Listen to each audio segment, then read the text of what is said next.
Today's guest on a Life and a Living podcast is Dr. Jenny Brockis, who hails from Perth in Australia. And Jenny is the author of the book Thriving Mind, How to Cultivate a Good Life, which I've read and I would highly recommend to everyone. But Jenny was a GP, and she talks about this in the interview, but she also then experienced some significant burnout and realized that she needed to change and make a pivot in her life. And she has done that. And she became and retrained as a lifestyle medicine physician. And she will talk about how she works with clients, how she works with companies to really help them to cultivate a good life. And we talk about, during the interview, we talk about, what it is to have a thriving mind, how to go about that, which really helps you to build the life that you want. But we also talk about the great risk of loneliness. We talk about, how the debate between nature and nurture, and how we actually can take control of our own minds and consequently of our own lives, and to create the happiness that we all so much desire. But we also talk about the importance of meditation, what it does, and she gives a lot of medical background as to why that is so good for us. But we also talk about the importance of play and how that plays a big part in our life, you pardon the pun, but how that actually really does play a big part in our life and how we can adopt that mindset. So Jenny is a real expert in her space, written a really, really good book that I would highly recommend, and an excellent person to listen to with loads of good tips and strategies to help you to build the life that you want. So if you want to listen to other podcasts, please go to my website, www.johnmurphyinternational.com, and you will find loads of good content there. But in the meantime, sit back and listen to the very eminent Dr. Jenny Brockis.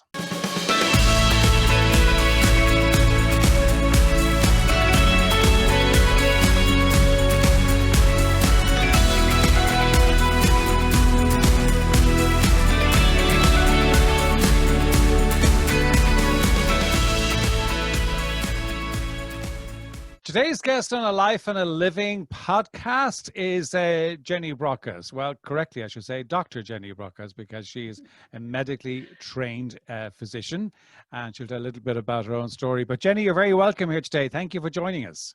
I'm delighted to be with you, John. Thank you for having me. Just in terms of the book, your latest book that you sent me, which is Thriving Mind, How to Cultivate a Good Life, which I have read, and thank you for sending it on to me. It was a really good read. One thing, when I got the book, my first reaction, this is not the first book to be written about this subject. I mean, clearly, there's been plenty of books written about it. What did you believe that you had to add that was going to make a difference with the book? I think I came at it with the desire to help people to work out what they could do in order to lead a happy, fulfilling life that meant they could be successful in their career and have those aspects of the life which are meaningful to them, so like family and other hobbies and passions and things. Because I think what I was seeing were a lot of people on the treadmill of work, overworking, feeling overwhelmed, often stressed out. And as a GP, I would see a lot of people with a lot of stress who were quite distressed as a result of that, trying to handle toxic working relationships to the point where, the thought of going to work would bring them out in a sweat, and high levels of anxiety and depression. And I was really thinking, my goodness me, what are we doing to ourselves? We're clever people. We've got all this wonderful technology, and yet we're driving ourselves to an early grave by what we're choosing to do and what we perceive as being normal.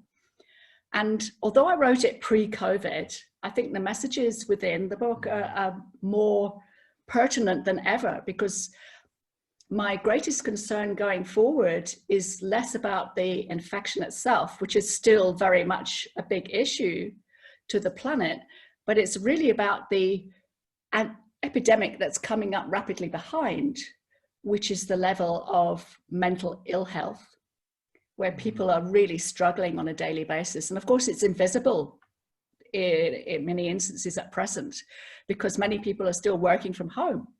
So they're not showing up for people to say, are you all right? How are you going really? And I think it's true whether you're the leader or whether you're the person who's doing work for the company. Yeah. I think everybody is finding a challenge. Yeah, and I want to come back to that point because I think it's a really important point. But also, I'm not kind of breaking any secrets. I mean, because you talk about it in your book, is that the shift in your own career was brought about by kind of burnout in the work that you were doing. You're very successful GP practice. So talk a little bit about that so that people can put it into context of, because you made that shift that you're talking about making, or you're recommending people to make if that's what they need. Yeah. I fell into a bit of a hole when I was in general practice. It was very successful. I love my work. I love my patients. I love my staff. I was driven. I was always wanting to deliver the highest service of the greatest quality for all. And I had that expectation of my staff as well.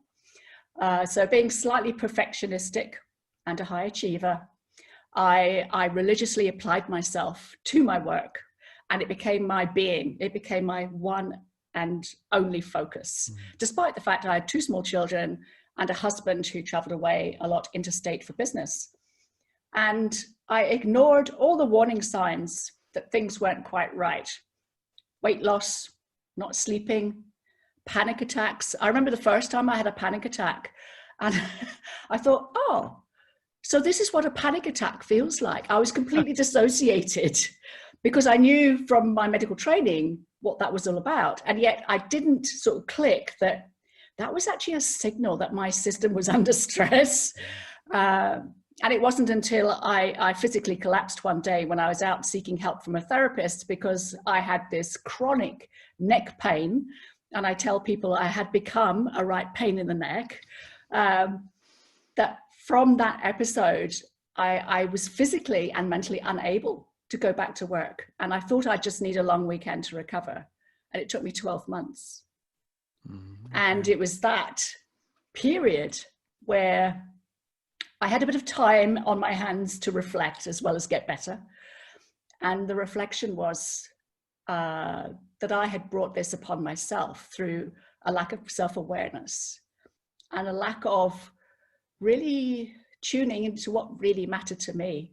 So I really wanted to help to make sure other people didn't follow the same path, because I see too many people who are teetering on that edge, getting closer and closer. And I've also known people who've continued to work while being burnt out. So it affects different people at different levels.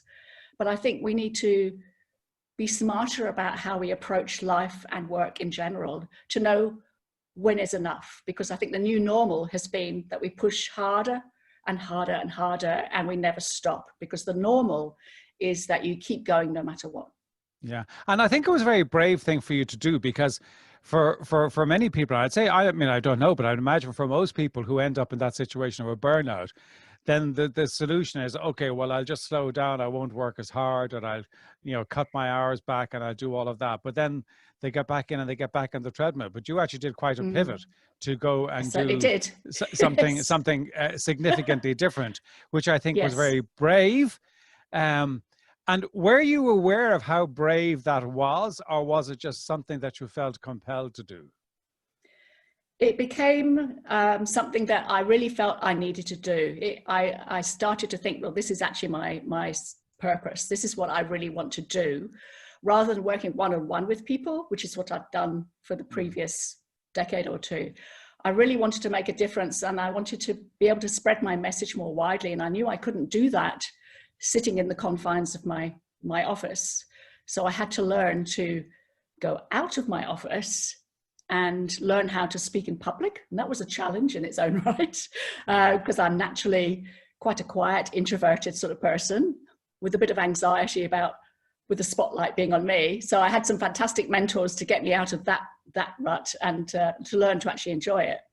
And then to really feel great about seeing the results when you're working with a team of people over a period of time, and seeing the light come on in their eyes when they get the difference it's making for them and for the team as a whole. And I think that's the beauty of it. Yeah.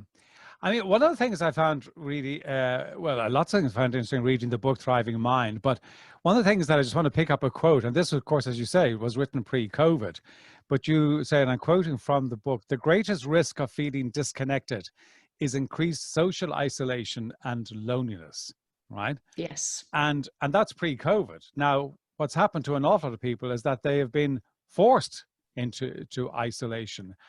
Yes. How do you see that playing out, and how can people be supported? I mean, in organizations, you know, where their leaders in organizations, many of their people are in that forced isolation, some of Yep. whom will cope, some of whom don't. How do you help people that are in that situation, that are not, you know, naturally built for that sort of managing that isolation? I think it's really about making the decision to reach out on a regular basis. And I don't think it doesn't necessarily have to be the leader. I've seen some organizations where they've created like buddy up teams. So people will catch up virtually for a coffee or a chat and just not necessarily talk about work, but they're just sort of basically making sure each other is feeling supported or making sure that they feel okay. And just encouraging those conversations, normalizing talking about feelings, which a lot of people find really challenging and difficult to do. And I think the leaders have a specific role here, where if they model the behavior of vulnerability and, you know, revealing how they're going, and maybe saying, you know, I wasn't feeling so great last week myself, and this is what I did, you're starting to sort of open up the possibility to other people that it's okay to share, and it's okay to admit when things aren't quite as good as you'd like them to be, and you're not feeling as good as you'd like to feel. I've got many friends who live on their own, and they say that that doesn't normally bother them in the slightest, but with lockdown, it's felt different. And I think even if you're not living alone, it can feel very different. That there's a restriction of, I can't go out unless I'm getting essential supplies, or I have to go and do my 1 hour of exercise, or whatever it is. So I think we need to be mindful that loneliness is a killer, and it affects us globally. It affects our physical well-being, it affects our mental well-being, and it affects our desire to socially connect, because the worst thing about feeling isolated is that we deliberately withdraw even further. And unless somebody is willing to check in on us and ask, you know, how are you going? What are you doing? What are you doing for fun? Those sort of things. The isolated person becomes increasingly isolated and spirals down very, very quickly, and can develop quite significant depression. Do you believe that, and this is kind of globally, do you believe that that COVID is kind of, we're storing up a big problem that's going to manifest itself in the near future? You do, yeah. I do. That's kind of a scary thought, isn't it? Because Mm. you know, I mean, we're seeing the impact of COVID in a sense of, you know, what we're talking about in terms of mental health, but also we're seeing people not going for treatment to hospitals. Yes. For cancer and other related, and this is going to exacerbate. So the kind of domino effect is actually quite significant. I agree. Yes. I think it's scary. Can you talk about happiness in the book? Yeah. And yes. There's a psychologist, Sonia, and I'm going to murder her surname. Yeah, I can never say a surname either. Lubomirski.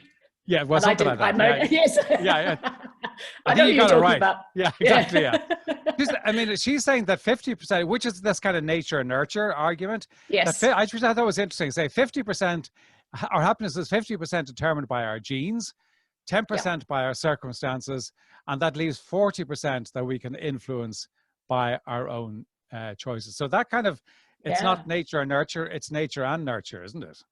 Totally, yes. And I think this is the interesting concept. We're starting to understand more and more that while we have a genetic deck of cards, our outcome isn't determined purely by that. It's also determined by the environmental deck of cards that we also have, which we have control over. And I think that's very exciting, because it means that we have that element of making a difference for ourselves if we choose to, and if we have the awareness of what it takes to nudge that level of happiness up, because you can go either way, of course. You can nudge yourself up or down. But if you choose to look for the positives, then you can put in place those things which will lead you to feeling happier.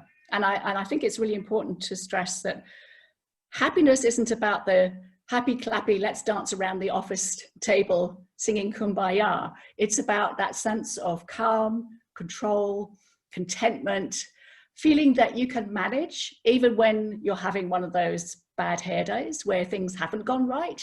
You're navigating the peaks and troughs, and you're doing it more evenly rather than following the waves up and down like we would do otherwise. But, you know, I also think it's interesting that, you know, it's fantastic if you accept the fact that it is a choice, right? Yeah. But for many people, they want to be determined by their upbringing. You know, my mother never smiled at me, so therefore, you know, I'm an unhappy adult, and blame. But it does bring that level of responsibility for Yes. your own life, that you Yes. actually can determine it. As you say, it's not about, you know, although there's nothing wrong with, you know, happy clappy and kind of dancing around the office and kumbaya either every now and again. But I get the point that you're making. That's not fundamentally what we're talking about. But No. I think it does put the onus on us as individuals that we can determine our own happiness. And Yes. I always think that, you know, it always brings me back to that fantastic book, the Viktor Frankl's book, Man's Search for Meaning, that, you know, it is your decision to choose your state of mind. Absolutely. Right, and Absolutely, it which is. is Yeah. such a powerful way. But we're just kind of staying on the whole thing about happiness, and part of that is you talk about the value of meditation, and there's lots of, Yes. you know, talk about meditation and mindfulness and the value of that. But you're saying that what you're saying there is that it only takes 8 weeks of 30 minutes daily meditation to show an increase in the density of your cortical gray matter. Have I got that right? Get that You have correct? got that Okay. absolutely Okay. correct. Yes. Why is Yes. that why is that important? Why is the density of the cortical gray matter important? Because our brain is made up of multiple neural pathways, each consisting of hundreds of thousands of neurons that are joined together by what we call synapses. Mm-hmm. And when we talk about having a plastic brain, we're talking about neuroplasticity. Every time we take in new information, lay it down as a memory, or recall it, create a habit, we are creating new synaptic connections. And this is something that goes on throughout our entire life. We retain that ability till pretty much the time we die, which is great. Meditation stimulates the formation of new synaptic connections, which means you have greater what they call cognitive reserve. So as we age, it's normal to lose a few neurons. We used to think that we had a finite number, and then once they started dying off, that was it. We were on the slippery road to dementia. Luckily, we now know that's not correct because we can produce new ones. But what we now know is if you continue to stay curious, engage with the world, and always come with that attitude of what's something new I can learn, you're driving that plasticity. And mindfulness meditation has been shown to drive that plasticity as well in a positive way, because it helps people to reduce stress. Stress is a terrible thing for people's brains because too much cortisol actually starts knocking off those synaptic connections. So it makes it harder for us to think straight or to actually take in new information and remember stuff. So mindfulness helps to enhance that plasticity. We're better able to focus. We're better able to apply our executive function when we're making decisions, when we're planning, when we're organizing, things like that. Right, okay. Now, I just found that really terribly interesting. The other thing we're talking about, you're talking about, you know, activity and ensuring that we are, you know, we stay active. And one of the Yes. things that you talk about is sitting being the new smoking. So, Yes. right, just explain that. I mean, I've heard that before. Now, having said all of that, I'm an advocate for, you know, as for stand-up desks, which I'm using as we speak. Yes. But why is it that that it's so bad for us to spend so much time sitting, even if we're doing exercise on a regular basis?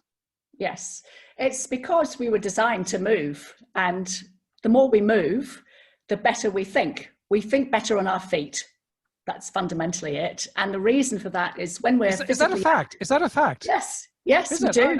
I always thought that was one of those. I always one of these kind of throwaway lines that we all use. I'm good on my feet, or I think on my feet. No, well, it's true. It's true. We do think better on our feet. So if we all become upstanding citizens, we're all going to think much better. And it's for a number of reasons. First of all, we get the increased blood flow to our heads, more oxygen, more nutrients, so the brain can function well.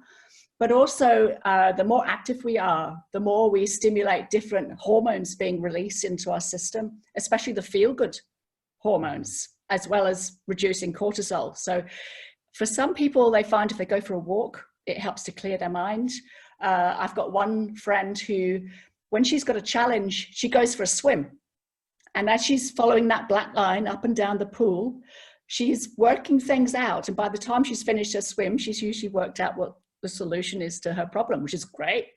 But it's also that we get more dopamine, which is our reward hormone. We feel better. We feel rewarded by doing the activity. But it's finally what you like doing, obviously. Serotonin, which is that calm, contented, happy hormone. We get more endorphins if you're a regular exercise, which is great because you're like Forrest Gump. You just keep on running because you don't want to stop because it feels so good. And if you're doing exercise with friends or other people, you're also boosting your level of oxytocin, which is our relationship hormone. So every time you're with somebody that you like and you think likes you back, oxytocin levels rise. And we form meaningful relationships. And the higher the level of oxytocin, the greater the level of trust, usually between those people. So if you want to have meaningful relationships, nothing better than going for a jog with a friend or even a walk with a friend. Right. And you both get the benefit. Okay, so my investment in a stand-up desk wasn't wasted. Absolutely not. It may not help you to lose weight, but you will definitely be thinking better. And certainly it reduces all those problems that come from too much sitting, which is, when we get compressed blood vessels and back pain and all the rest of it. One of the things you talk about that I thought was really interesting, and you talk about the thriver's mindset. I think you credited Dr. Dan Diamond with that. Yes. And he was talking about the aftermath of Hurricane Katrina. And he was asking a question, what is it that enables a person to rise above victimhood, to stay fully engaged despite the many obstacles and challenges faced, and to make a positive difference and leave a legacy? I just thought that was, what is it about that makes the difference? It's when we choose to switch focus, because the victim is inward looking. It's poor me. I've sustained this terrible event. I need help. Help me now, please. And you just wait with your open arms, and it's all about you. As soon as you move into the space where you realize that you've also survived, you start to switch that focus to being a little bit more outward focused. The thriver is the person who is grateful they survived, but now they want to look out and see how they can help their fellow neighbors or whoever it is in the community. And the people who do best recovering from these types of events are those that have come together, banded forces, and are seeking ways to rebuild the community as such. So rather than just waiting for the handout from the government or whoever, or from the insurance company, it's about, well, what can we do to make sure everybody's got a roof over their head? What can we do to make sure everybody's got some food on the table tonight? And it's that difference that makes all the difference to how we recover. And I used to see that in my patients as well. The patients that had, sometimes life-threatening illness, the ones that looked to make sure that their family members were okay, actually found greater peace for themselves and were able to deal with what was happening for them because they were taking care of their family as well. It's super powerful. And the more we can sort of look at how to be a thriver, the better for all of us. Yeah, I suppose there's always stuff going on.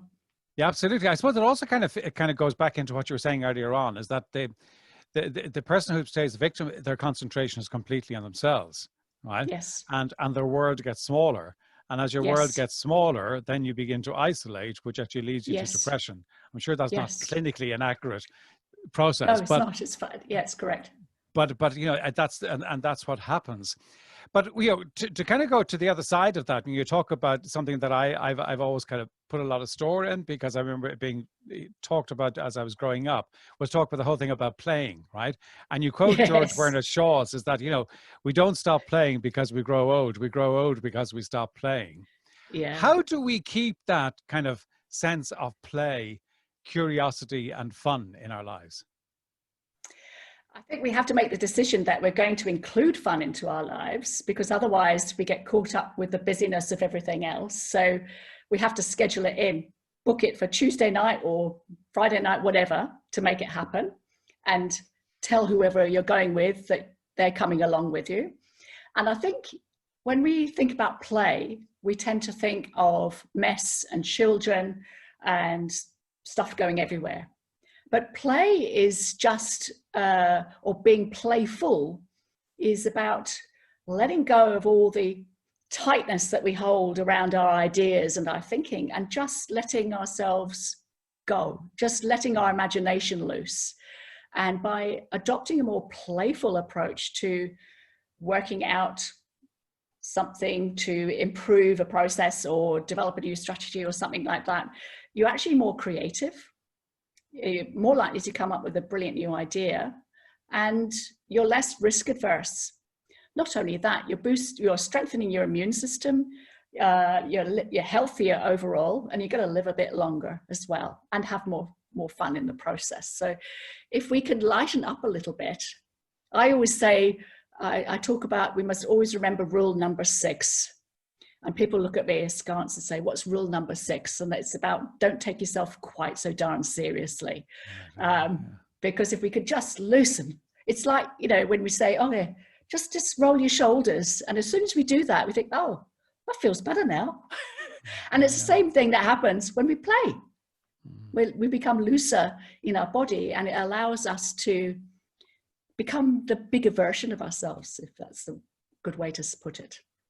It's great. I mean, I must say, I really enjoyed the book Thriving Mind, How to Cultivate a Good Life, Jenny, because I mean, there's great, you know, ideas, suggestions, recommendations. But what I loved about it was that it was so much based in science, and Yes. and that makes it really, really powerful. So it brings a kind of a logic that appeals to me, and also gives me kind of things that I can do. If you had one message for listeners about how to cultivate a good life, what would it be? One thing? Oh, I'd like about 10. I know, because you wrote a book on it. Yeah. I would say look after those all-important relationships. Culture the intimacy and the closeness of the people that you love the most, because that's basically what matters the most when it comes to, you know, everything. So look after each other. We truly are built to connect, aren't we? We definitely are. We're social creatures. Yeah. And I would say we're hardwired to connect. Yeah. And some of the scientists in this field would say that our need to connect is as important as air, food, and water to our survival. Yeah, no, I agree with that. Yeah, I agree with it. Before we wrap up, and you can let people know where they can get in touch with Jenny, we'll have everything in the show notes. Anyway, question I ask everybody that comes on the podcast: a book other than your own that has made a significant impact upon you. Which one would you choose from all the ones that are in your head? I read quite a lot too, John. Yeah, I can imagine. Yes. Yes. One of the books that I've read this year, which I really, really loved, and I found it super helpful, was something called Be Brilliant. And it's by an Australian author by the name of Janine Garner. And she has a background in the corporate world, in marketing, but she's very much all about human connection and collaboration. And her book, Be Brilliant, unpacks the 4 laws, as she describes them, about how to be your best self in what you do. And I just love the simplicity the honesty of what she's sharing, because she too shares her background and her upbringing. And it's just very real. It's tangible. You can take it away and put it on immediately to start being your best self by focusing on what really matters and embracing those things that bring you joy. Yeah, I'm smiling because I absolutely agree with you, because I've read the book and I've had Janine on the and I've had Janine on the podcast. Yes. Oh, right. Well, you know all about Janine then. Yes, she's brilliant. She is. She's fantastic. She's fantastic, and her book is really good. I absolutely agree with you. So I can understand that. And she was a great lady to have on the podcast. She's a great person to interview. She's got a great story. So awesome. Yeah, I can absolutely endorse that one.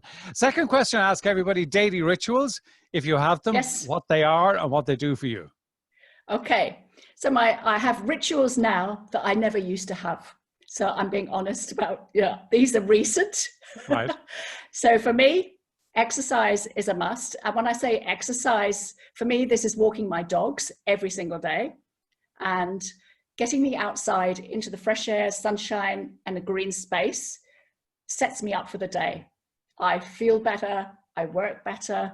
I'm happier. It's ideal. And on the days where I haven't been able to get out, it's a bit more slumpy. So that's paramount. I also like other forms of exercise like dancing, Pilates and swimming. But with COVID, it hasn't been as easy to do all those things. But hey, we do what we can. I love good food. I've moved away from red meat so much, and I'm now eating more whole foods, plant-based, with some extra protein as well, from meat sources. I'd probably call myself a pescatarian. I eat a lot of fish these days. Right. And sleep is probably my number one. I have to have enough good quality, uninterrupted sleep. Otherwise, I'm like a bear with a sore head the next day. I'm not much fun to be around. You wrote a book about sleep, didn't you, if I remember correctly, didn't you? I haven't written an actual book about it yet, right. But I might one day, because sleep is so undervalued, and yet it's so important, and yet we fret about whether we should go on a keto diet or a paleo diet or go vegan or whatever, and we forget that actually sleep matters, because without sleep we can't function, and it's also really important for our mental well-being. So how many hours sleep should we get? As many as you need to wake up feeling refreshed and energized for your day. So we always quote 7 to 9 hours, but each one of us is slightly different. So what matters is knowing what you need personally, and it may be different from your partner. So if you need 7.5 and your partner needs 9, well, it might mean you go to bed at different times if you both have to get up at the same time in the morning. Right. Yeah. Okay, interesting. Yeah, because I mean, there's so much research, and there's so much published about sleep and the importance of it, and I think we just all do, including myself, grossly underestimate it, and probably undervalue it.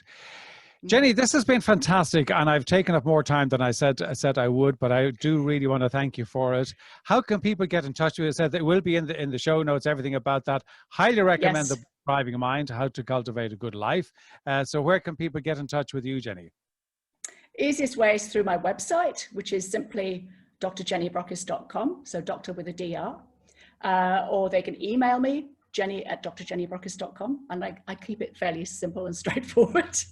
And the book is available online through Amazon and other online retailers, and in all good bookstores, but I'm not quite sure if it's reached your shores yet. They haven't told me.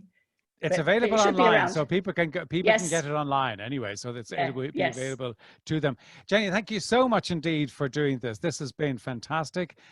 We'd love to come back and maybe have a second chat with you about this, because there's lots of content in there. I thoroughly enjoyed the book Thriving Mind. I highly recommend it. But thank you for being with us today. My pleasure. Thank you so much for having me.